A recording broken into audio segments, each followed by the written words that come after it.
আসসালামু আলাইকুম প্রিয় শিক্ষার্থী, আশা করি আল্লাহর রহমতে ভালো আছেন। আমরা বহুপদীর ধারাবাহিক আলোচনা করছি। এই ভিডিওতে আরো একটি ম্যাথ সমাধান করব। তো এই ম্যাথে বলা হচ্ছে যে একটা সমীকরণ দেওয়া আছে এখানে। এই সমীকরণের ক্ষেত্রে দেখাও যে সমীকরণের মূলদ্বয় বাস্তব হলে তারা সমান হবে। দেখাও যে দেখাও যে সমীকরণের মূলদ্বয় বাস্তব হলে তারা সমান হবে এবং সমান মূলগুলো নির্ণয় করতে বলছে। সমান মূলগুলো আমরা নির্ণয় করব। আগে প্রথমত এইটুকু আমাদের প্রমাণ করতে হবে যে মূলদ্বয় বাস্তব হলে তারা সমান হবে। এখন মূলদ্বয় বাস্তব হলে সমান হবে এই কথাটি জানার আগে আমাদের যে তিনটি বিষয় জানতে হবে। যে নাম্বার 1 আমরা শিখেছিলাম নিশ্চয়ক যদি 0 হয় সেই ক্ষেত্রে শিখেছিলাম মূলদ্বয় হবে বাস্তব, বাস্তব ও সমান হবে একটা। আর 2 নম্বরে শিখেছিলাম আমরা যদি ছোট হয়ে যায়, নিশ্চয়ক যদি ছোট হয়ে যায় অর্থাৎ d এর মান যদি ছোট হয়ে যায় 0 থেকে, সেই ক্ষেত্রে আমরা শিখেছিলাম জটিল, জটিল ও অসমান হবে মূলদ্বয়, জটিল ও অসমান। পূর্বের ভিডিওগুলো দেখতে হবে, হ্যাঁ? এগুলো বুঝতে হলে অবশ্যই পর্ব 1 থেকে আপনাকে শুরু করতে হবে। এই প্লেলিস্টটি যদি আপনি কমপ্লিট করতে পারেন, তাহলে বহুপদীর যত ঝামেলা আছে, বহুপদীর যে ম্যাথগুলো আছে সকল ম্যাথ আপনার সমাধান হয়ে যাবে। এরপরে 3 নাম্বারে ছিল আপনার ডি যদি বড় হয় সেই ক্ষেত্রে 2টি ঘটনা ঘটতো। একটা হচ্ছে পূর্ণবর্গ, একটি হচ্ছে পূর্ণবর্গ আর একটি হচ্ছে পূর্ণবর্গ নয়। তাহলে পূর্ণবর্গ যখন ছিল তখন কি ছিল? বাস্তব, মূলদ, মূলদ এবং হচ্ছে অসমান। বাস্তব, মূলদ এবং অসমান। আর এখানে ছিল বাস্তব, অমূলদ, অমূলদ এবং হচ্ছে অসমান। এগুলো মনে হয় পর্ব নাম্বার 2 আছে। এই বিষয়গুলো বিস্তারিত কথা বলা হচ্ছে পর্ব নম্বর 2। এই বিষয়গুলো আমাদের জানতে হবে। তাহলে মূলদ্বয় বাস্তব হলে তারা সমান হবে। মূলদ্বয় বাস্তব হলে তারা সমান হবে। প্রথমত এই যে সমীকরণের নিশ্চয়ক আমরা বের করব। বের করে দেখব যে আসলে নিশ্চয়কটা কি হয়েছে, নিশ্চয়কটা কি আকার ধারণ করেছে বা কোনো শর্ত জুড়ে দেওয়া যায় কিনা। আমরা কিন্তু এই যে মূলদ্বয় যদি বাস্তব হয় তাহলে তারা সমান হবে। তাহলে বাস্তব হলে বাস্তব সমান কোথায় আছে? যদি মূলদ্বয় বাস্তব হয় সেই ক্ষেত্রে সমান হবে, এরকম একটা তারা শর্ত জুড়ে দিয়েছে যে মূলদ্বয় বাস্তব হলে তারা সমানই হবে। এখানেও আছে বাস্তব, ঠিক আছে, এখানেও আছে বাস্তব। তাহলে এই 2 নাম্বারটা কোনো ফলো করতেছে না, কিন্তু এই 1 নাম্বার এবং 3 নাম্বারের ক্ষেত্রে আমাদেরকে একটু দেখতে হবে। প্রথমত আগে এখানে আমরা কি করব, নিশ্চয়কটা বের করে ফেলি, তাই না? তাহলে সমীকরণ আমরা এটাকে দেওয়া আছে লিখে 1 নাম্বার সমীকরণ দিব, এরপরে আমরা ডি বের করব, রাইট? ডি, ডি হচ্ছে B square minus 4ac। B হচ্ছে এই পুরোটা হচ্ছে আমাদের বি। তাহলে 2 into MP plus N Q, এটা হচ্ছে আমাদের বি। তার মানে বি স্কোয়ার মাইনাস 4ac। 4 এ কত? এ হচ্ছে আপনার এই যে এটা এক্স স্কোয়ারের সহগ, তার মানে M square plus N square. আর সি হচ্ছে এই যে ধ্রুবক পদটি P square plus Q square. এই হচ্ছে আমাদের বি স্কোয়ার মাইনাস 4ac। এখন 2 স্কোয়ার করে দিই, তার মানে 4 হবে। আর এটাকে a plus B whole square বলা যায়, তার মানে a স্কোয়ার, একবারে করে দিচ্ছি, a square plus 2 MP into N Q, অর্থাৎ 2ab প্লাস বি স্কোয়ার।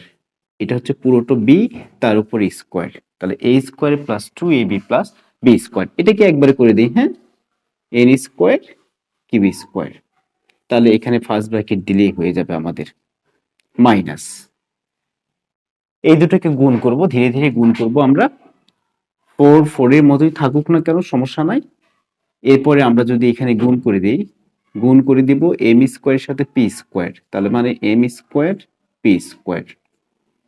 এরপরে গুণ করব এম স্কোয়ারের সাথে কিউ স্কোয়ার, তাহলে এম স্কোয়ার কিউ স্কোয়ার। এখানে কোনো মাইনাসের কিন্তু কোনো ঝামেলা নাই, এই দুইটার গুণের ভিতরে মাইনাসের কোনো ঝামেলা এখানে নাই। এরপরে আমরা যে কাজটা করব, এন স্কোয়ার দিয়ে গুণ করব, N square P square. N স্কোয়ারের সাথে কিউ স্কোয়ার গুণ করব, এন স্কোয়ার কিউ স্কোয়ার। এই হচ্ছে আমাদের গুণ কমপ্লিট। এখন এগুলো কি করব, 4 কমন নিয়ে নিই, রাইট? 4 কমন নিয়ে নিই। তাহলে 4 কমন নিলে এখানে থাকবে হচ্ছে M square P square plus 2 M P N Q plus N square Q square.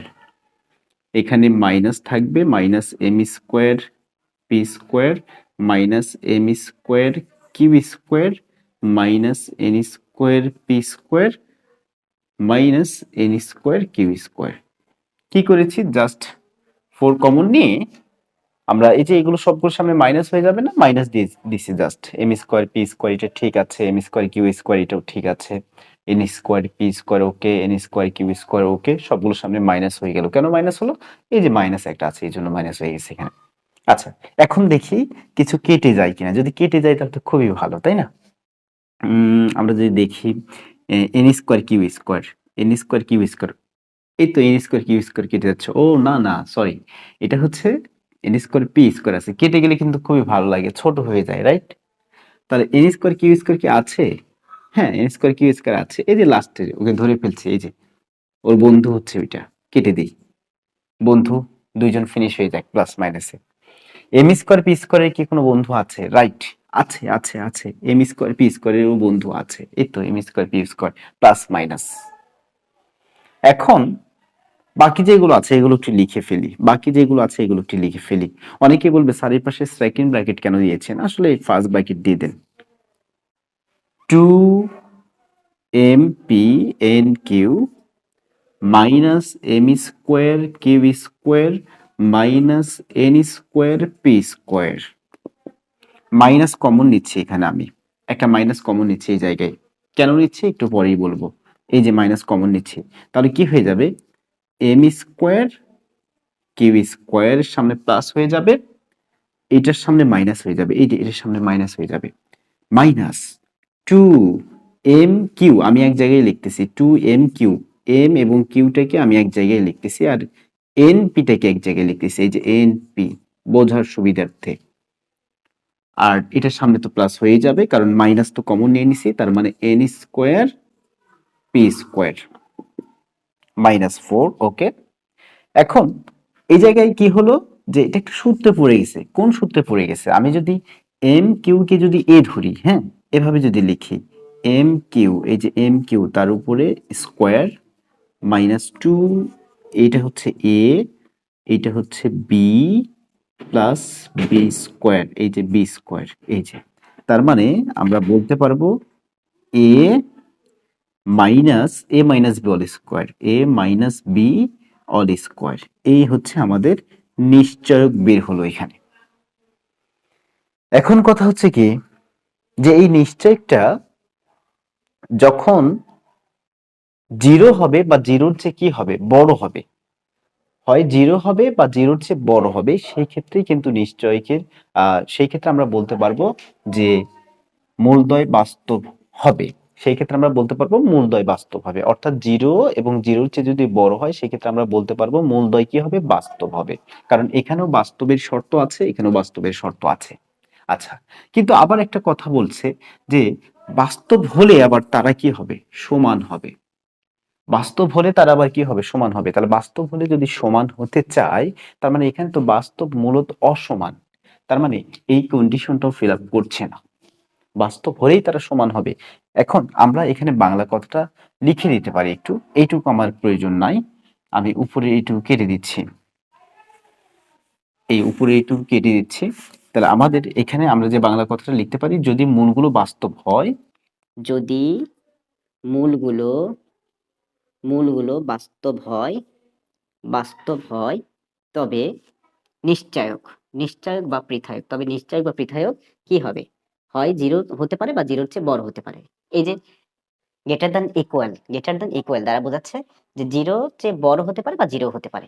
কিন্তু এটা তখনই হবে যে এই জায়গাটা আপনি দেখেন, এই জায়গাটা এমন ভাবে আসছে যদি এগুলোকে আপনি যদি বর্গ করে দেন, এই যে হয় এখানে জিরো আনতে হবে আপনাকে। কারণ কেন জিরো আনতে হবে, এই যে ডি যদি জিরো হয় সেই ক্ষেত্রে বাস্তব হবে, আর সেই ক্ষেত্রে তার মূলদ্বয় সমান হবে। বাস্তব হলে তারা সমান হতেই হবে, কিন্তু এই জায়গায় কিন্তু হচ্ছে না, কন্ডিশনটা উল্টো হয়ে গেছে। এটা সবসময় পজিটিভ হবে, আপনি যতই কিছু করেন না কেন, হয় জিরো হতে হবে, এটা হয় জিরো হবে, বর্গ করলে কি হবে, জিরো হবে, আর না হয় এটা কি হবে, যদি বর্গ করি তাহলে পজিটিভ হবে। এখন পজিটিভের সাথে, এই পজিটিভের সাথে যখন আপনি -4 গুণ করবেন তখন কিন্তু নেগেটিভ দিচ্ছে। আমি কি বলছি আরেকবার রিপিট করি, এই যে এখানে আপনি যেটাই বসান না কেন, যদি সবগুলোর মানও জিরো বসান, এম কিউ এন পির মান যদি জিরো বসান, হ্যাঁ, তার মানে জিরো স্কোয়ার সেই ক্ষেত্রে কিন্তু আমাদের এই পুরোটো এই যে -4 এর সাথে যখন জিরো গুণ করবেন তখন পুরোটা জিরো হয়ে যাবে, অর্থাৎ এইটা সমান জিরো। আচ্ছা, এরপরে যেটা বলছি, আপনি অন্য কিছু যে কোনো কিছু বসান না কেন জিরো বাদ দিয়ে, তার মানে এটাকে যখন আপনি বর্গ করবেন, বর্গ করলে এটা কখনো কি নেগেটিভ হবে? হবে না, এটা সবসময় পজিটিভ হবে। কারণ বর্গ করলে এটা পজিটিভ হবে, কিন্তু ওই পজিটিভ রেজাল্টের সাথে যখন আপনি -4 গুণ করবেন তখন কিন্তু পুরো রেজাল্টটা নেগেটিভ হয়ে যাচ্ছে। তার মানে পুরো রেজাল্টটা নেগেটিভ হলে আমাদের তো এই শর্তগুলো হচ্ছে না, এই যে শর্তগুলো হচ্ছে না। এই জন্য ডিরেক্টলি আমাদের যে কাজটা করতে হবে, এখান থেকে ফাইনালি লিখতে হবে এমপি, এই যে M Q minus NP equal zero হলে নিশ্চয়ক জিরো হবে। নিশ্চয় কি হবে? জিরো হবে, অর্থাৎ নিশ্চয়ক জিরো হবে। এটা হচ্ছে নিজের মতো করে লিখতে হবে, আপনি গাইডের ভাষা এখানে লিখতে চাইলে হবে না, নিজের মতো করে। যদি এটা জিরো হয়ে যায় তবে নিশ্চয়ক জিরো হবে, তবেই তবেই বাস্তব হলে, তবেই মূলদ্বয় বাস্তব হবে ও বাস্তব হবে এবং বাস্তব হবে এবং সমান হবে। বাস্তব হবে এবং কি হবে? সমান হবে। ঠিক আছে, তাহলে এটি হচ্ছে আমাদের নর্মালি এই ক্ষেত্রে আমরা এটাই অ্যান্সার বলতে পারি যে এটা হচ্ছে যদি এটা না হয় তাহলে কিন্তু হবে না, এখানে এটা সমান অবশ্যই জিরো হতে হবে। তাহলে এম কিউ মাইনাস এনপি সমান জিরো হলে নিশ্চয়ই জিরো হবে, তবেই মূলদ্বয় বাস্তব হবে এবং সমান হবে। তাহলে অতএব মূলদ্বয় যদি বাস্তব হয় সেই ক্ষেত্রে, এই শর্তের ক্ষেত্রে, তাহলেই তারা সমান হবে, কারণ কখনোই অসমান বা এই দিকে যাবে না। কারণ এই পুরোটা যেহেতু জিরো হয়ে গেছে, আর এই জিরো হলেই আপনার কোনটা বাস্তব ও সমান হচ্ছে। মনে হয় মোটামুটি আমি বুঝাইতে পারছি। এখন নিজে এটাকে একটু থিঙ্কিং করেন, যখন এটা কি হবে, পুরোটা জিরো হবে, তাহলে জিরো হলে তো নিশ্চয়ই জিরো, তাহলে নিশ্চয়ই জিরো হলে তো মূলদ্বয় কি হবে? নিশ্চয়ই জিরো হলে মূলদ্বয় কি হবে? সমান হবে। বাস্তব হলেই তো সমান হচ্ছে, কিন্তু বাস্তব তো এখানেও আছে, কিন্তু জিরোর চেয়ে যদি বড় হয় সেই ক্ষেত্রে কিন্তু বাস্তব ও সমান নাই। তার মানে এটা পুরোটা যেহেতু জিরো, এটা সমান যদি জিরো হয় তাহলে এই পুরোটা পুরো নিশ্চয়ই জিরো হচ্ছে, আর পুরো নিশ্চয়ই জিরো মানে কি? জিরো মানে তো সমানই হবে। এই যে বাস্তব হলে তারা সমান হবে, বাস্তব হলে তারা সমান হবে। এখন সমান মূলগুলো বের করতে বলছে, সুতরাং মূলগুলো বাস্তব হলে তারা কি হবে? তবে মূলদ্বয় বাস্তব হবে এবং সমান হবে, বা মূলদ্বয় বাস্তব হলে সমান হবে। এটা নিজের ভাষায় একটু লিখে ফেলবেন। এখন আমি সমান মূলগুলো বের করব। তাহলে সমান মূলগুলো বের করার সূত্র হচ্ছে এক্স মাইনাস বি, ওই যে সূত্রটা minus B plus minus root over B square minus 4ac এইটা। তাহলে এখন এখানে একটু দেখে দেখে লিখে দিই, মাইনাস বি হচ্ছে এক্স এর সহগ, 2 into MP plus N Q plus minus root over, এটা দেওয়ার দরকার নাই কারণ নিশ্চয় একটা জিরো ধরে ফেলছি, তাই না? তাহলে এটার প্রয়োজন নাই, এই প্লাস মাইনাস থেকে এদিকে আর প্রয়োজন নাই, নিশ্চয় যেহেতু zero. Divided B square minus 4ac, এটা শেষ। এখন নিচে হচ্ছে 2a, নিচে 2a কত বলেন? এক্স স্কোয়ারের সহগ, তার মানে M square plus N square. উপরে একটু নিচে একটু কাটেন, তাহলে এক্স এর মান হচ্ছে minus MP plus N Q divided M square plus N square. এটাই হচ্ছে আপনার সেই সমান মূলকে প্রকৃতভাবে যদি আপনি বুঝতে চান, তাহলে আপনাকে পূর্বের যে ভিডিওগুলো আছে বা পর্ব 1 পর্ব 2 এগুলো একটু কাইন্ডলি আপনি দেখে ফেলবেন।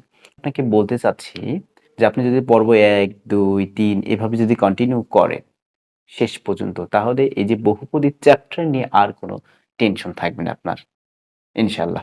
দেখা হচ্ছে নেক্সট ভিডিওতে অন্য কোনো ম্যাথ নিয়ে। ভালো থাকবেন। আসসালামু আলাইকুম ওয়া রাহমাতুল্লাহ।